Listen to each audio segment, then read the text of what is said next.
കോവക്കയും പരിപ്പും കൊണ്ടൊരു കറി. കോവക്ക പരിപ്പ് കറി ഉച്ചക്കത്തെ ഊണിനും രാവിലത്തേക്ക് ദോശക്കും ചപ്പാത്തിക്കുമൊക്കെ കൂടെ ഉപയോഗിക്കാൻ പറ്റിയ ഒരു കറി, കോവക്ക പരിപ്പ് കറി. ഇതുണ്ടാക്കാൻ ഞാൻ എടുത്തത് 1 കപ്പ് ചുവന്ന പരിപ്പാണ്, പിന്നെ 5-6 കോവക്ക, പിന്നെ 4-5 പച്ചമുളക്, പിന്നെ ഒരു വലിയ സവാള, പിന്നെ ഒരു തക്കാളി. എല്ലാം ചെറുതായിട്ട് കട്ട് ചെയ്തെടുക്കുക. കോവക്കയും ഉള്ളിയും സവാളയും പച്ചമുളകും, പിന്നെ അതിൻ്റെ കൂടെ 5-6 ഇല്ലി വെളുത്തുള്ളിയും കൂടി എടുക്കാം.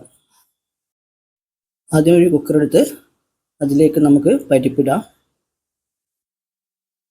പിന്നെ ആവശ്യത്തിന് വെള്ളം ഒഴിച്ച് വെജിറ്റബിൾസ് ഇട്ട് കൊടുക്കാം. കോവക്കയും ഉള്ളിയും തക്കാളിയും പച്ചമുളകും വെളുത്തുള്ളിയും ഒക്കെ ഇട്ട് ആവശ്യത്തിന് വെള്ളവും ഒഴിച്ച് ഒന്ന് അടച്ചു വെച്ച് വേവിപ്പിച്ചെടുക്കാം. അതിൻ്റെ കൂടെ നമുക്ക് ഇപ്പോൾ തന്നെ മഞ്ഞൾപ്പൊടിയും ആഡ് ചെയ്യാം ആവശ്യത്തിന്. പിന്നെ ഒരു സ്പൂൺ മല്ലിപ്പൊടിയും പിന്നെ ആവശ്യത്തിന് ഉപ്പും ഇട്ട് ഒന്ന് മിക്സ് ചെയ്ത് കൊടുത്ത് അടച്ചു വെച്ച് വേവിപ്പിക്കാം. ഈ കുക്കറിൽ ഒരു 6 വിസിൽ വരെ ഞാൻ വെയിറ്റ് ചെയ്തിട്ടുണ്ടായിരുന്നു, അത് വെന്ത് കിട്ടിയിട്ടുണ്ടായിരുന്നു.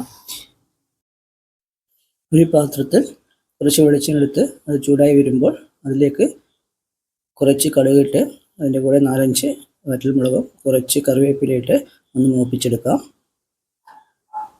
ഇനി അതിലേക്ക് നമുക്ക് വേവിപ്പിച്ച് വെച്ച പരിപ്പും കോവക്കയും ആഡ് ചെയ്ത് കൊടുക്കാം. ഇനി നന്നായി മിക്സ് ചെയ്യാം.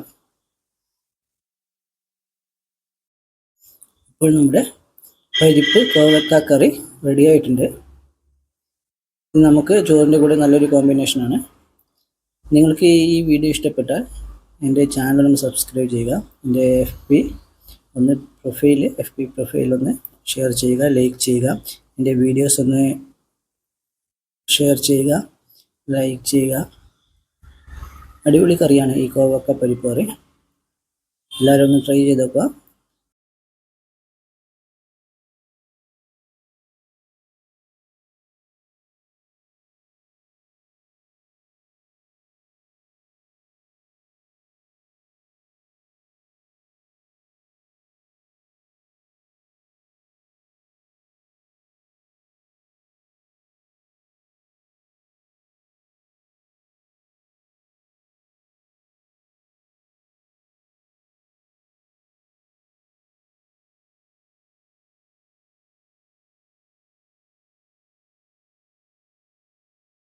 Thank you.